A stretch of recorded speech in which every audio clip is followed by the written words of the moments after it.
오늘로서 이제 히브리서 강의를 마치려고 합니다. 참 긴 시간이었죠, 그죠? 저는 길었습니다. 그래서 이게 어려워요. 어렵기도 하고 어떻게 여러분들이 이해하고 있을까라고 항상 또 기도하면서 성령님, 각자의만 하나님의 성령의 터치하심이 있어서 하나님의 말씀 가운데 예수 그리스도의 복음 가운데 흔들렸던 것 여러 가지가 바로 서게 해주시옵소서 많이 기도했었는데, 오늘 또 이 13장에 마치는 내용이 너무 많아요. 그래서 이것을 나눠서 해야 되나라고 하다가 좀 추려서 중요한 부분을 다뤄야 되겠다라는 마음으로 몇 번을 읽어보고 또 정리하면서 여러 가지 서적을 참고했는데 주제가 이 말씀이더라고요. 하다 보니까 제목이 막 이렇게 잡혔어요. 다 같이 제목을 한번 읽어볼까요? 시작. 그 치욕을 짊어지라. 이게 그렇죠, 그죠? 치욕을 그래서 기쁨을 짊어지라, 뭐 이렇게 행복한 삶을 살아가라, 뭐 하나님과 함께 동행하면서 은혜의 삶이 되어라, 이건 좋은데 치욕의 이런 삶을 짊어지라. 제목이 좀 그래요. 어두울 것 같기도 하고 고통스러울 것 같기도 한 제목. 다 다루지 못하지만 1절부터 17절까지의 말씀을 다루고자 합니다. 내용은 어렵지 않습니다. 그 내용에 어떻게 해라, 결론이니까 히브리서의 결론은 앞에는 예수 그리스도에 대해서 여러 가지 흔들렸던 자들에게 붙들어 주시지만 뒤에 가서 그래서 너희가 이렇게 살아야 돼 라는 것으로 11장부터 11, 12, 13장으로 결론에 도달했습니다. 보통 어떤 학자는 이것을 믿음, 소망, 사랑이라고도 얘기해요. 11장은 믿음의 선조들 나오고 12장에서는 소망에 대한 것을 붙들라 그러고 13장에서는 사랑에 대한 내용으로 어떻게 살아라라는 내용으로 나온다라고 정의하기도 합니다. 그래서 치욕을 짊어지는 것은 우리가 가져야 되는 마음가짐은 사랑이 배경이라는 것을 기억하고 23장을 보셔야 됩니다. 자, 우리 히브리서 먼저 생각해야 된다는 게 있다 그랬죠?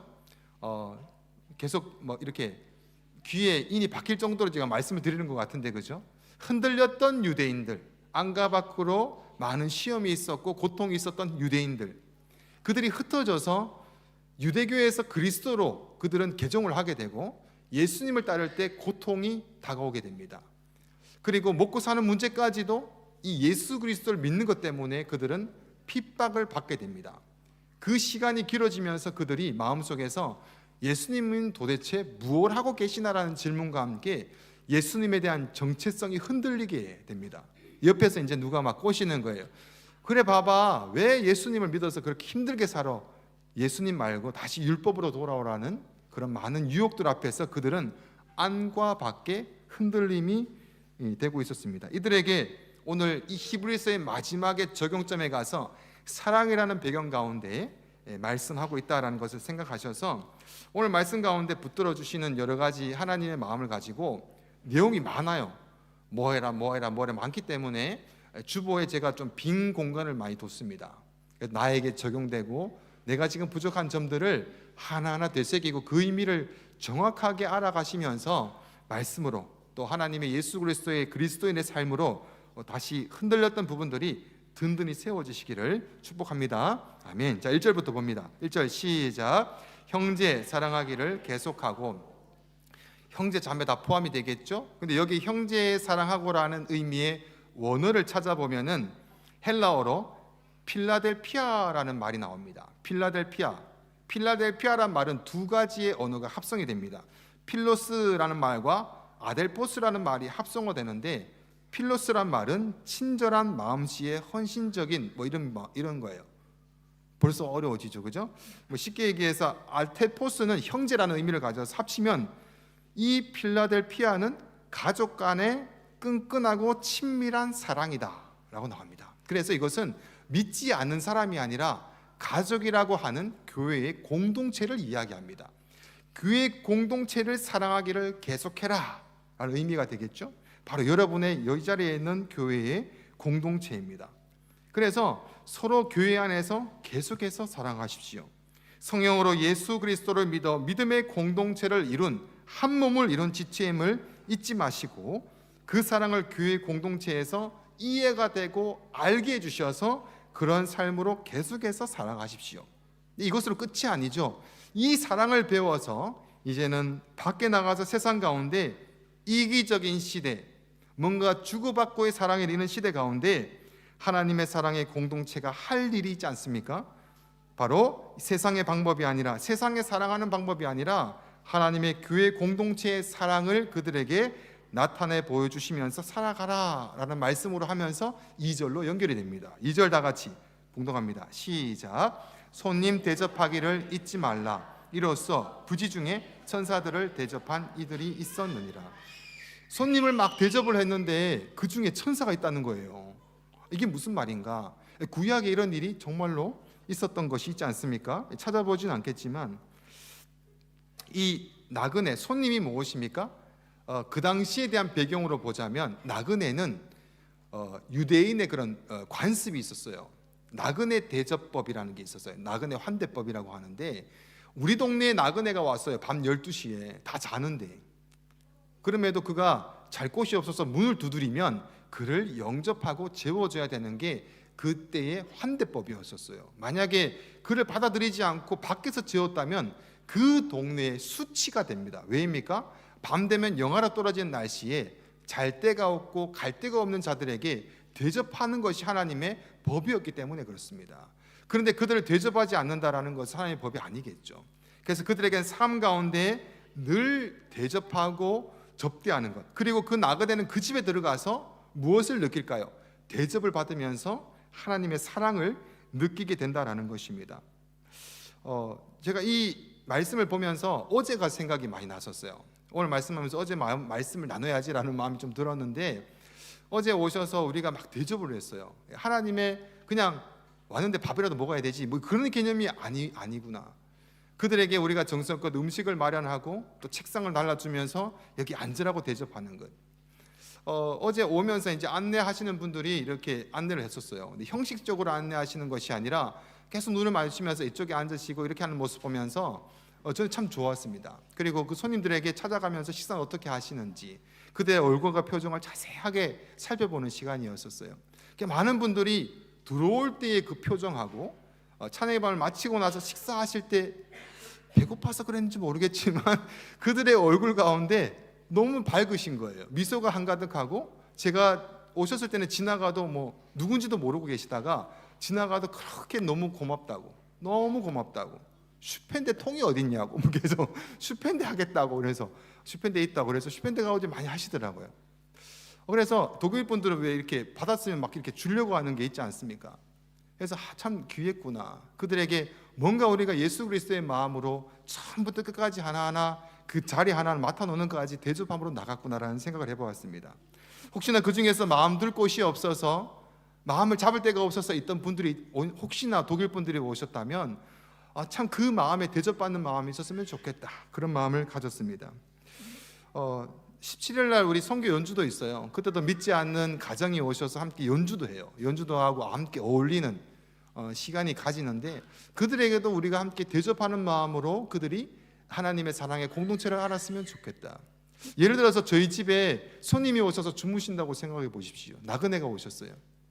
저희가 자녀와 함께 얘기하는 것, 집사람하고 얘기하는 것과 함께 밥 먹기 전에 날마다 우리에게 양식을 주시며, 이런 함께 지내는 그런 것들 보면서 그들의 마음 가운데 하나님에 대한 그 사랑과 공동체의 사랑을 느낄 수가 있지 않겠습니까? 이곳에 오는 모든 심령들이 하나님의 사랑을 느낄 수 있는 그런 대접들이 교회부터 일어나야 여러분의 가정에도 그것을 배워서 일어나고, 또 여러분의 삶의 곳곳에 학업의 현장이나 또는 우리 일터 현장 가운데 당연히 일어나지 않겠습니까? 자, 3절 말씀 봉독합니다. 시작. 너희도 함께 갇힌 것 같이 갇힌 자를 생각하고 너희도 몸을 가졌은즉 학대받는 자를 생각하라. 아멘. 그리스도 안에 우리가 갇혔다라고 얘기합니다. 예수 그리스도의 사랑 가운데 우리가 이제는 살아가게 됩니다. 그런데 여기서 말하는 것은 갇힌 자를 돌봐야 주고 생각해야 되는구나라고 해서 뭐 감옥에 대한 선교를 해야 된다라고 해서 하시는 분들도 있어요. 근데 여기서 본문에서 말씀하시는 것은 이 당시를 봐야 됩니다. 이 당시에서 갇힌 자를 생각하라라고 한다는 것은 예수 그리스도를 믿는 자들 중에서 핍박을 당하다가 옥에 갇히는 자들이 있었습니다. 그들을 잊지 말고 그들을 기억해주고 그들을 생각하라라고 얘기하고 있습니다. 예수 그리스도를 따르다가 핍박받는 자들을 생각할 수 있어야 된다라는 것이죠. 이 이유는 나중에 나오니까 또 보도록 하고요.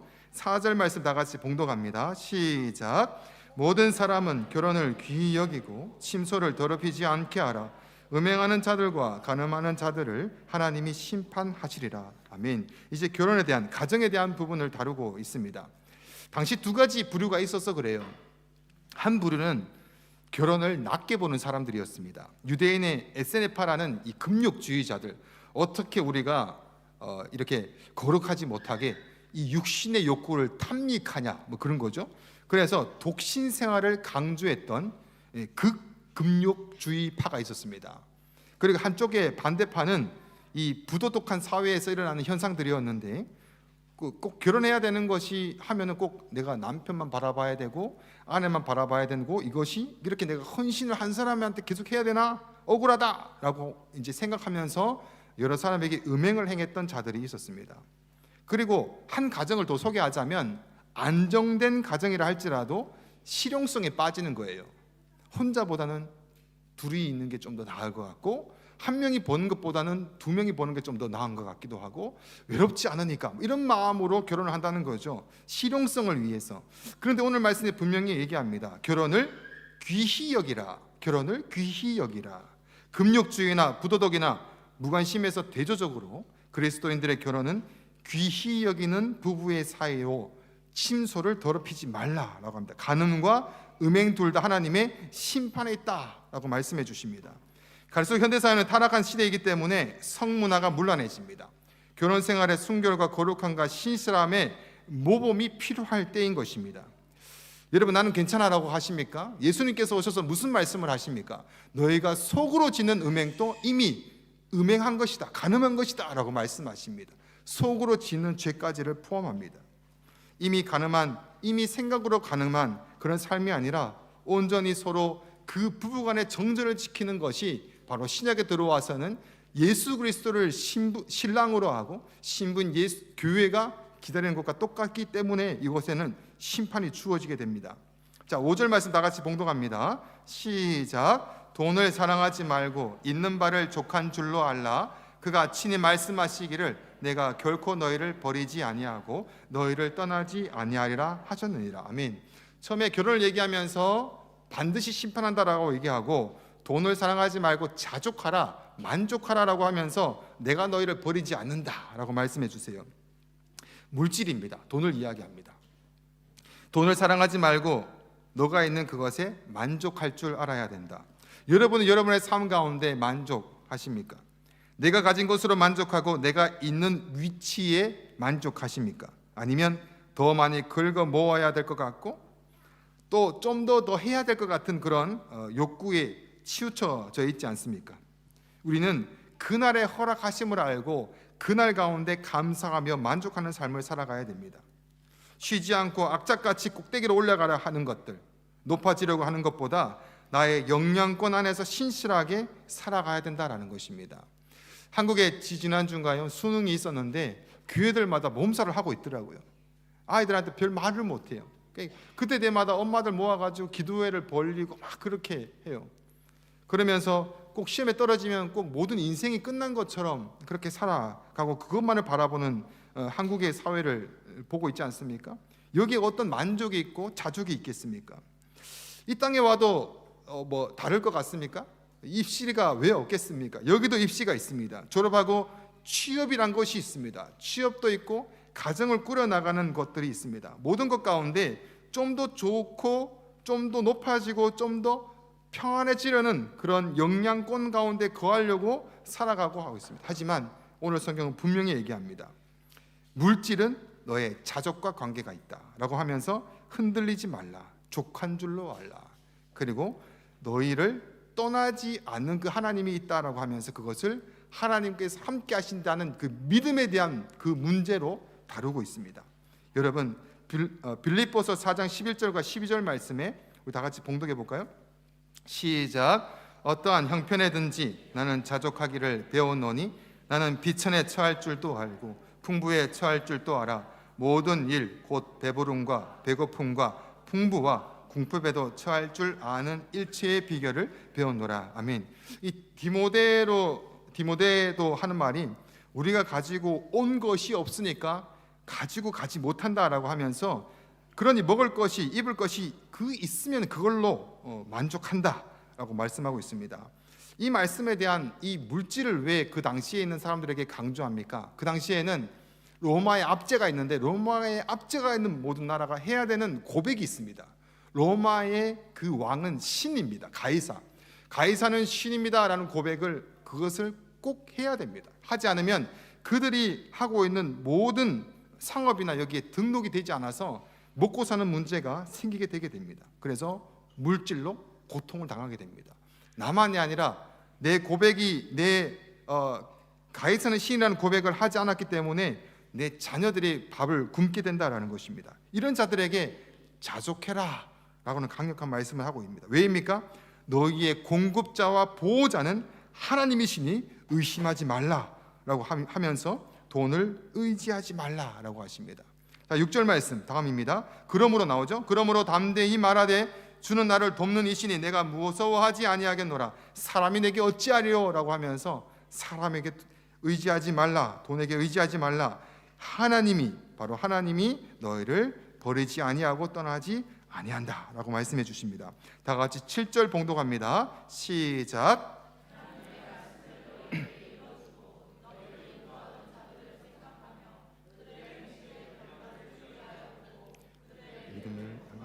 아멘. 하나님의 말씀을 일러주고 너희를 인도하는 자들을 생각하며, 여기 이제 과거로 쓰여서 옛날에 하나님을 이렇게 가르쳤던 그런 인도자들 얘기합니다. 이미 죽어갔지만 그 자들에 대해서 너희가 생각을 해라.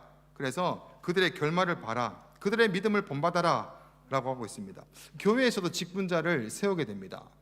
가장 가르치고 인도하는 사람이라고 한다면 앞에 있는 목사가 되겠죠. 그래서 오늘 제가 이 말씀을 준비하면서 이 구절을 좀 뺄까 말면서, 왜냐하면 17절에도 더 심각하게 얘기가 나와요. 제가 제 입으로 얘기하기가 좀 그럴 정도로 목사의 말에 순종해라 뭐 이렇게 들려요. 그래서 이것을 빼야 되나 하다가 말씀을 또 뺄 수는 없고, 그래서 제가 이것을 계속해서 묵상을 해보니까 저에게도 굉장히 부담이 되는 말씀이었습니다. 왜냐하면은 7절 말씀 끝에 보면은 그들의 믿음을 본받으라 라고 합니다. 여러분이 저의 믿음을 본받으라고, 저의 문영근 목사의 믿음을 본받으라고. 제가 얼마나 부담스럽겠습니까? 17절의 말씀을 볼까요? 17절 다 같이 시작. 너희를 인도하는 자들에게 순종하고 복종하라. 그들은 너희 영혼을 위하여 경성하기를 자신들이 청산할 자인 것 같이 하느니라. 그들로 하여금 즐거움으로 이것을 하게 하고 근심으로 하게 하지 말라. 그렇지 아니하면 너희에게 유익이 없느니라. 말이 좀 어렵죠? 이거를 원어에 가깝게 풀어서 쉽게 보면 이렇습니다. 17절 다시 한 번 더 세 번역으로 봅니다. 시작. 여러분의 지도자들의 말을 고지 듣고 그들에게 복종하십시오.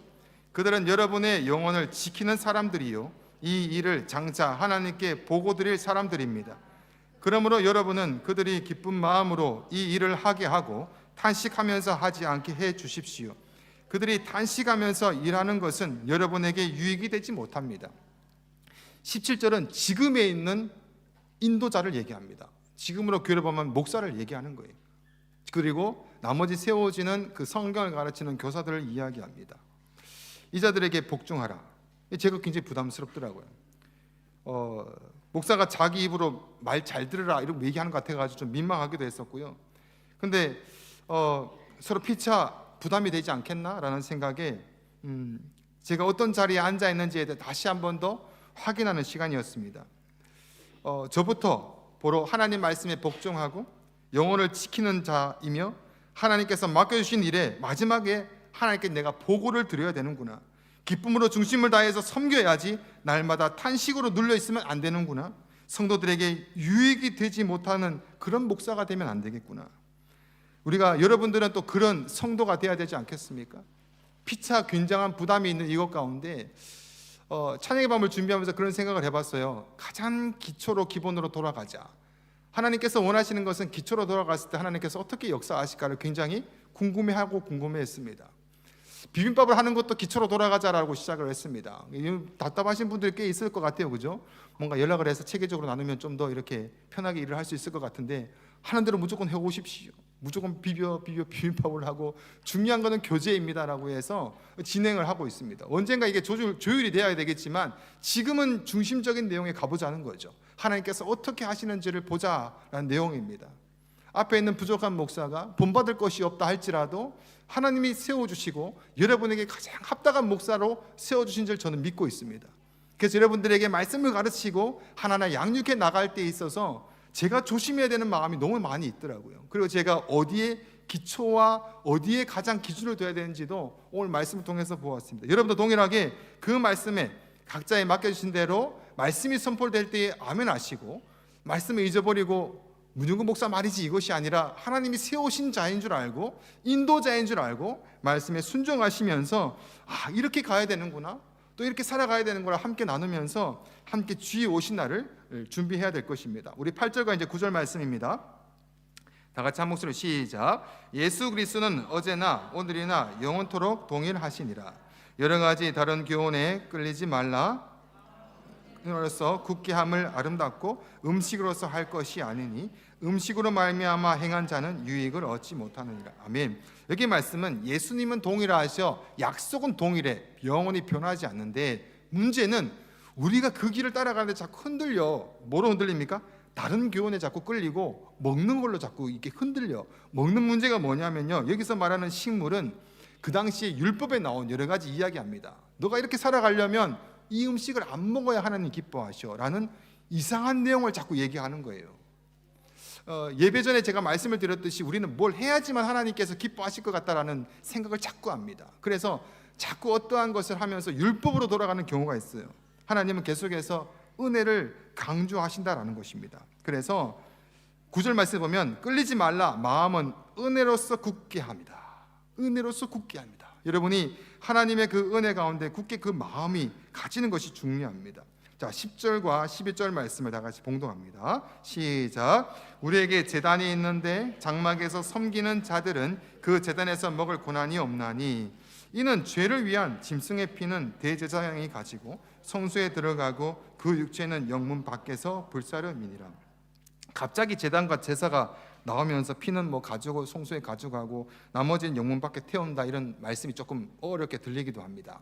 이 말씀의 기초는 레위기에서 제사법에 근거를 하게 됩니다. 제사장들도 이 제사를 집행하기 위해서 죄가 있으면 안 돼요. 그들이 제사를 지내서 속죄제를 이렇게 드릴 때 피를 하나님께 드리고 성소로 가져 들어갑니다. 그리고 육체는 성문 밖에 가져가서 쓰레기 소각장에다가 태우게 됩니다.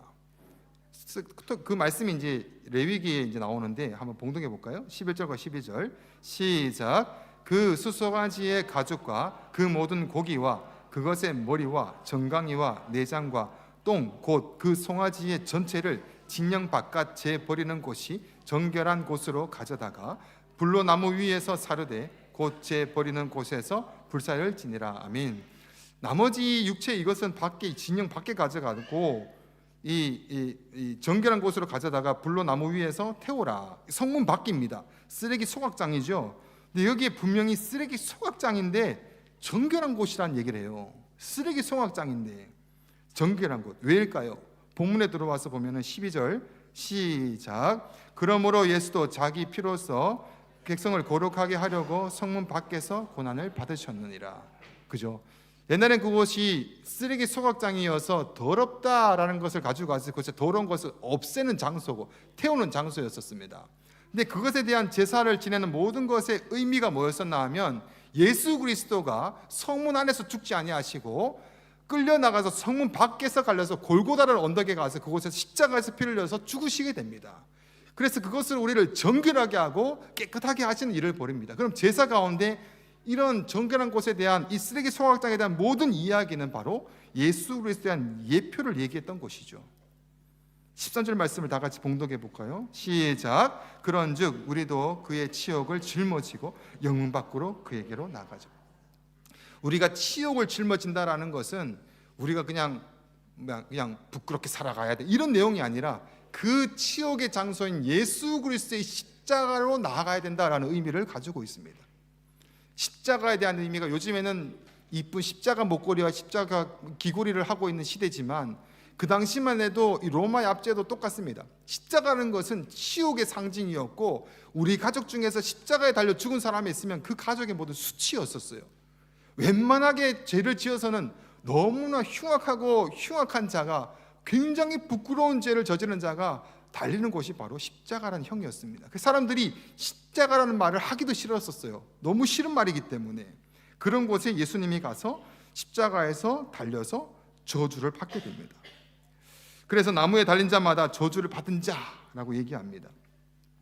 로마 제국이 되고 나서도 제일 못된 죄, 가장 극형의 형벌의 자리, 수치와 모욕의 자리, 모든 부끄러움을 뒤집어쓰고 가는 자리가 바로 십자가에 죽는 자리였습니다. 근데 이런 저주와 수치와 치욕의 십자가의 그 자리로 우리가 함께 나아가자라고 이야기하고 있습니다. 그리스도가 십자가에 지고 골고다에서 죽으신 것처럼 우리도 그 고난을 짊어지자. 제가 첫 번째 독자들에게 얘기했죠. 흔들리고 있었다. 예수님 때문에. 근데 예수님 때문에 고통받아서 흔들렸는데, 그 고통받는 것이 길어져서 힘들었는데 예수님 때문에 그런 고난이 맞았다. 그 길로 나아가라 라고 하고 있는 것입니다. 그래서 그들에게는 충격으로 다가왔을 것입니다. 예수님이 따르는 그 길에 힘들어서 벗어나고 싶어서 그것을 계속해서 기다렸는데 그것이 맞다라고 하기 때문입니다. 그 길로 가자, 그 길로 가자라고 다시 세워가기 때문입니다. 골로새서 1장 24절 말씀을 다 같이 봉독해 봅니다. 시작. 나는 이제 너희를 위하여 받는 괴로움을 기뻐하고 그리스도의 남은 고난을 그의 몸된 교회를 위하여 내 육체에 채우노라. 아멘. 예수님 모든 고난으로 완성하셨어요. 우리가 고난받을 필요가 없는 것 같은데 남은 고난이 있다라고 말씀하시는 것은 예수 그리스도와 그 복음을 믿는 자가 우리가 되자마자 예수 그리스도와 함께 한 몸이 됩니다. 그래서 우리의 예수 그리스도에 대한 고난이 우리에게 함께 들어있다라는 내용입니다. 우리가 뭔데 예수 그리스도께서 못다한 고난을 우리가 진다라는 얘기입니까? 그 내용은 아니고요. 예수 그리스도의 고난에 우리가 함께 들어있다라는 내용으로 가는 것입니다. 이미 구속이 완성되어서 한 몸으로 해서 연합이 된 것으로 그리스도의 지체가 되었다라는 것이죠. 15절 말씀을 봉독해 볼까요? 시작. 그러므로 우리는 예수로 말미암아 항상 찬송의 제사를 하나님께 드리자. 이는 그 이름을 증언하는 입술의 열매니라. 아멘. 이 치욕을 짊어지고 영문 밖으로 나아가는 것, 십자가의 고난과 함께 받는 것, 그것이 바로 찬송의 제사를 하나님께 드리는 것이다 라고 얘기합니다. 찬송은 노래를만 얘기하는 것이 아니라 시편에 보면 감사와 동의어가 됩니다. 그래서 감사하라. 우리가 무엇에 대한 근거로 살아가는지가 보인다라는 것이죠. 세상 사람들은 어떻게 저렇게 살아가냐라고 할지 몰라도 그들에게는 마음속에 감사로 하나님 앞에 제사를 드리며 하나님께 나아갔습니다. 그리고 그것을 증언하게 되는 열매가 맺히게 됩니다. 사랑하는 성도님 여러분, 삶에서 여러분은 어떤 열매가 맺힙니까? 고난을 통해서 감사가 넘쳐나며, 고난을 예수 그리스도를 믿는 것을 통해서 고난과 어려움과 핍박이 올 때마다 이것이 증언하는 입술의 열매가 계속해서 맺히고 있어서 사람들이 우리를 볼 때, 야, 넌 정말 예수님을 잘 믿는 것 같아. 요즘에 교회 믿는 사람들 좀 이상한데 너는 정말 제대로 믿는 것 같아 라고 우리에게 바로 얘기를 해야 되지 않겠습니까? 중심이 진짜인 사람은 16절을 볼까요? 다 같이 시작. 오직 선을 행함으로 서로 나누어 주기를 잊지 말라. 하나님은 이 같은 제사를 기뻐하시니라. 아멘. 이런 자들, 오늘 히브리서 13장에서 앞에서 쭉 정리해 보면 형제사랑, 선인 대접, 학대받는 자들을 생각하고 결혼을 귀히 여기고 돈을 사랑하는 것이 아닌 주신 것에 감사하는 자족하는 자, 하나님 때문에 사람을 두려워하지 않는 자, 교회에서 인도하는 자를 따르며 복종하며 예수 그리스도의 동일하심으로 다른 것에 흔들리지 아니하고 치욕과 부끄러운 십자가의 길로 나아가는 자, 바로 하나님이 이 같은 자들을 기뻐하신다라고 합니다. 우리 교회가 그래서 영문 밖으로 나가야 됩니다. 영문 안에는 주님이 없습니다. 영문 밖에 골고다의 언덕에 십자가의 주님이 계십니다. 우리가 굉장히 편안함을 요구하고 우리의 뭔가 높아지려고 하고 성취가 되고 풍족한 삶을 살기를 원하는 곳에는 주님이 없습니다. 예수님 그리스도는 성문 밖에 골고다 언덕에 계십니다. 그곳에서 나아가는 자들은 바로 하나님을 기뻐하시는 삶을 살아가게 됩니다. 그리고 무엇이 중요하고 무엇이 가치이고 기준인지를 살아가면서 세상 사람들을 대접하고 섬기게 되면서 사람들은 우리를 보면서 그 열매가 됩니다. 저 사람이 진짜구나, 저 사람이 교회구나, 저 사람이 예수 그리스도를 따르는 사람이구나 라고 인정을 하게 됩니다. 오늘 구체적인 삶의 현장들이 좀 많지만 나열되었습니다. 여러분, 2023년도 이제 한 달 남았습니다. 정말 빠른 것 같아요, 그죠? 한 해가 지나갔는데 어떻게 한 해를 보내셨습니까? 주신 말씀에 영문 밖으로 나아가는 삶이셨습니까? 주님이 뒤집어지신 치욕을 가지고 가겠습니다라는 고백으로 날마다 서가면서 살아가셨습니까? 오늘 말씀이 분명히 얘기합니다. 그곳이 정결한 곳이다. 그곳이 거룩한 곳이다. 다시 우리의 믿음의 삶, 오늘 히브리 말씀의 기준으로 다시 기준과 가치가 바뀌어가고 세워져가는 복된 삶이 되시기를 축복합니다. 아멘. 우리 찬양하고 이제 기도합시다. 찬양을 제가 이게 너무 하고 싶은데 어떨까라고 해가지고 저희가 이제 찬양의 밤 전에 제가 이제 설교를 준비를 하니까 준비를 했는데 어제 제가 찬양의 밤 때 함께 이렇게 나누고 나서 해야 되겠다라고 이제 마음을 이제 맞다라고 생각을 했었습니다. 가장 귀한 삶 계속 불렀죠, 그죠? 너무 많이 불렀죠. 가장 귀한 삶. 어제 우리 나왔더니 어린아이들이 그렇게 힘차게 부르더라고요. 아이들도 다 알고 얼마나 불렀으면 아이들이 그냥 계속 부를 정도로 됐고 앞에서 다 부르니까 우리 1세대 분들이 앉아서 다 부르시더라고요. 그리고 번역을 해서 이렇게 전하고 있었는데 이 오시는 이 모르시는 분들도 그에 대한 내용을 이렇게 이해를 하신다라는 생각을 해보았습니다. 우리가 오늘 다시 한 번 더 찬양 들 때 여러분은 가장 복된 삶, 귀한 삶입니다. 치욕을 짊어가는 십자가의 길을 가는 자, 가장 귀하고 복된 삶입니다. 세상 사람들이 여러 가지 높아지는 자, 잘 나가는 자를 알아주는 것 같습니까? 아닙니다. 삶 속 가운데 정말 진짜인 자를 찾아갑니다. 처음에는 욕을 할지 몰라도 지나고 나서는 생각나는 사람, 그 사람은 정말 그렇게 살아가는 사람이 맞는 것 같다라는 마음에 동의가 되는 사람. 세상의 가치를 따르지 마시고 오늘 하나님께서 말씀해 주신 하나의 모든 가치대로 세워져서 여러분의 삶 가운데 나를 꼭 흔들면 세상이 막 흔들어서 흔들릴 것 같지만 흔들리지 않은 이유와 근거가 확실히 드러날 수 있는 복된 삶이 되시기를 축복합니다.